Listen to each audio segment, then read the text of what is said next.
fait, ce qui m'a motivé à écrire ce recueil, vous savez, un recueil, ça peut donc exister dans la durée.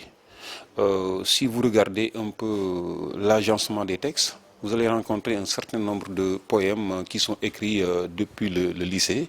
Cela veut dire que c'est un recueil qui a une histoire.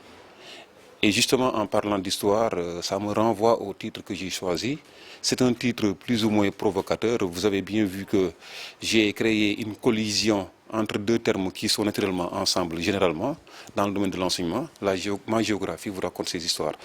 Donc, ce titre est un titre chargé d'histoire, justement, pour la bonne et simple raison que ma géographie à moi, la géographie de mon adolescence, de mon enfance, prend la parole pour dire qui je suis, qui j'ai été, qui je fus. Donc c'est effectivement dans cette perspective que j'ai choisi ce titre-là, parce que je donne la parole au baraquement, aux différentes maisons où j'ai vécu quand j'étais enfant, quand j'étais adolescent. Et ce sont ces lieux-là qui prennent la parole pour dire qui je suis. Et pour aller très vite, disons que c'est un peu ça le nœud thématique, n'est-ce pas, de ce recueil qui a pour titre Ma géographie vous raconte ces histoires. C'est vraiment un recueil où je parle de la personne que je fus il y a peut-être plus de 25 ans. Et les différents thèmes Les thèmes, c'est le thème de l'enfance. Vous savez, le thème de l'enfance est un thème quasiment inépuisable. On n'épuise pas forcément le thème de l'enfance, vous le savez. Il y a beaucoup de grands auteurs qui ont parlé de l'enfance. Je ne vais pas citer Senghor parce que c'est celui que vous connaissez le plus et le mieux. Je ne vais pas parler par exemple, de quelqu'un comme Antoine de Saint-Exupéry ou bien quelqu'un comme Saint John Perse. Voilà, ce sont de grands poètes qui ont beaucoup parlé de leur enfance. Et moi aussi, c'est un thème dont il fallait que je parle forcément parce que j'avais des choses à dire par rapport à cette étape de la vie. Et j'ai jamais eu l'occasion de les dire avec la clarté qui prévaut dans ce recueil-là. Donc globalement, le thème central, c'est le thème de l'enfance. C'est le thème du retour au pays de l'enfance, en quelque sorte. Mais il n'y a pas que ça. Il y a aussi le thème de la célébration. Célébration de la mère. Mais avec les mots qu'il faut, parce que c'est trop facile de vouloir chanter sa mère et de mal la chanter.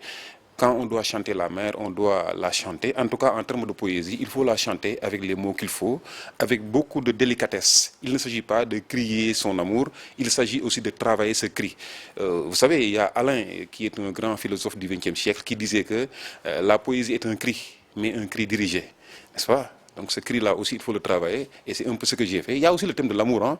L'amour dans tous ses fantasmes, dans tous ses débordements, mais jamais d'excès, hein? Voilà, dans le fond. Et il y a aussi le thème de l'amitié, il y a aussi le thème de la commémoration, de la célébration des morts.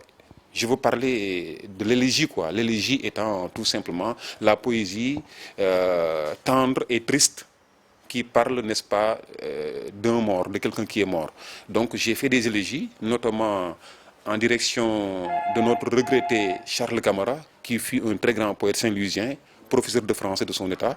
Donc quand j'ai appris sa mort, moi je ne l'ai jamais rencontré, mais automatiquement j'ai eu envie vraiment de dire ce que je pensais de lui.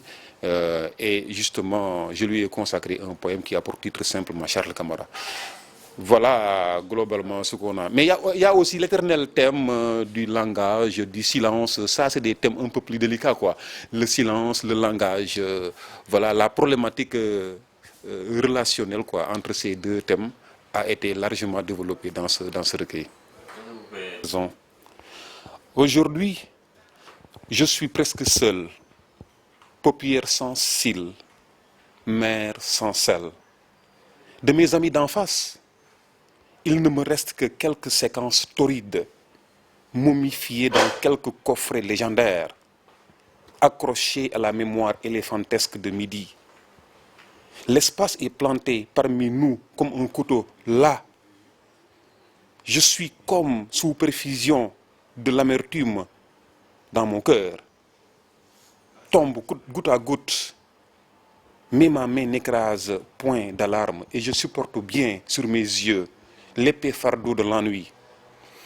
Je ne sens pas passer sur mon âme la cohorte de bises amicales ourlées d'allégresse matinale. Que ferais-je si le temps rocailleux, impie et scélérat pulvérisait ce qu'il me reste de fidélité au souvenir de mes premières euphories enfuies dans l'aurore? Comme un naufragé dans un désert sans oiseaux, je jette des cris d'alerte, aussitôt déchiquetés par l'indifférence de la nuit. Je suis le sujet désappointé qui cherche sans espoir de vrais amis d'enfance, mangés aux trois quarts par la brume d'un silence plutôt décevant.